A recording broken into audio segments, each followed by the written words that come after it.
आज आपल्यासोबत आहे डॉक्टर दिव्या देशमुख, ज्या आमच्या गर्भसंस्कारच्या पार्टिसिपंट आहेत आणि त्यांनी जो गर्भसंस्कारचा प्रोग्राम केला त्याच्यामुळे त्यांना त्यांच्यामध्ये काय बदल जाणवले किंवा त्यांच्या बाळामध्ये काय चेंजेस दिसतात आहे ते आपण समजून घेऊया. तर दिव्या, सांग तू आम्हाला थोडक्यामध्ये.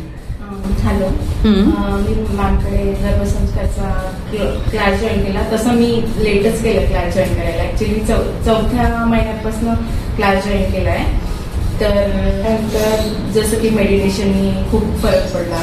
मला हिच्यामुळे आता असं जाणवतं की ही फार शांत आहे. म्हणजे बाकी मुलं जसे हायपर ऍक्टिव्ह असतात ही एकदम अशी शांत वाटते. हा, मला पण ते जाणवतं आहे की खूप छान स्टेबल आहे, शांत आहे आणि रिफ्लेक्सेस पण छान देते ती. आणि सगळे माइलस्टोन पण तिने वेळेतच सगळे म्हणजे पूर्ण केले. अरे वा, खूपच छान, खूपच छान.